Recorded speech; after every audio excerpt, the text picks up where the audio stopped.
welcome for this fifth tutorial about how to create a front end in Vue SPA to switch from Streamlit and to use also a FastAPI backend. Well, this is for purpose, this is AI integration, but I have nothing to do with AI integration for the moment. But basically, this is a principle that I've used. So right now, I'm going to give you some boiler code how to build up quickly FastAPI. This is pretty easy. So this is code that you can grab on the internet and even on my GitHub account if you get there. So we will go in this. So this is the directory where you have my stuff. And you can check, this is this one. So I'm going to go, sorry, this one. So I have two backend 1 and backend 2. I have my FastAPI environment made with an Akanda.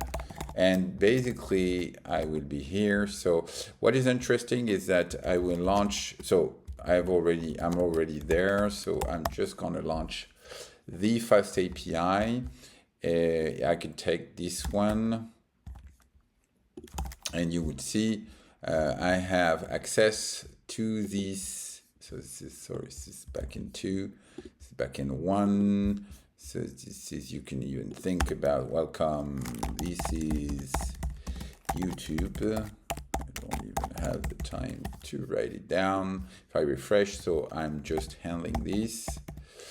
And then it will, for the moment, so I'm going to go through Visual Basic, because in Visual Basic, you see this database has been created, and for the moment it's empty, and it's defined right here.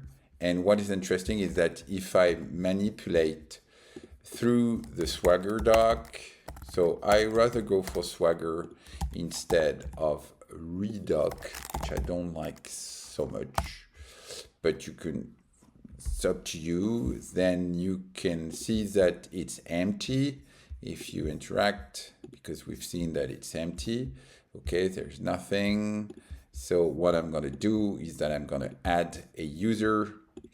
So let's say test YouTube 1 and then test YouTube 1. What is easy is that you sometimes need, so let's add a second one. And we will just check if it's working. So apparently this is success. So if I go back and reload the stuff, I should see test YouTube 1, test YouTube 2. So basically this is a boiler code. I'm gonna go also quickly through, so I cut it off. Sorry, I not cut it off, I cut it down, I don't know, so it's not working anymore. I keep, and then it's working here also. I'm gonna go in the second directory, which is this one, and basically you can think about different, oh, by the way, you can remove the, yeah, it's better to remove from here because I can't see it, you see, I'm gonna remove it.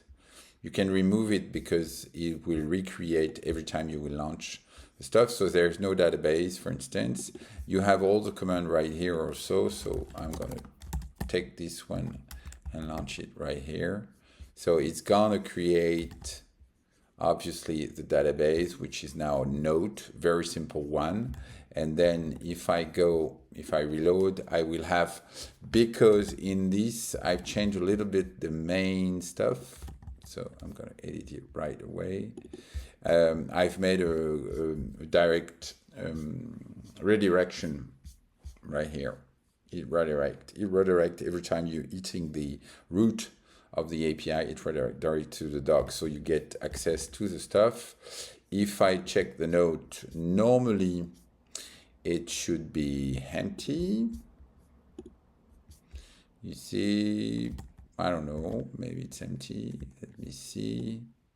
And I'm just gonna add one. Okay, so you see, you post. Be careful not to use the ID because it's incremental. So for instance, there will be note let's say note, again, YouTube 1, and then I put this everywhere. Boom, and then I say note 2. So you have, for instance, and I put it to true, for instance, and I submit. So it's success. And if I not reload, but just reopen, I see my stuff. So this is basically a more sophisticated API, and you can think about leveraging on this API if you need an API. That's a good starter to work then on what is the purpose of this tutorial. Think about connecting it to a Vue or even a Streamlit, and that would be the last video. Because it's not so easy to switch from one technology to another. I've been trained and I use Streamlit a lot, and it's very useful. And so discovering Vue or Vite, it's not easy to swap and to go from Streamlit to Vue. And the reason why is that I'm still working on a web app currently connected to the FastAPI that deliver, in this case, intelligence artificial features. And you see, I've made some different element or different experiments about video reruns and annotate text. This is a module that I found one of the founder of Streamlit I just released. So we're gonna see in this last video few evolution of Streamlit. I just give you what is on the top of my mind, and I know it's a little bit confusing maybe, but that is what I'm working on it. Okay, so see you in a minute then. Bye bye.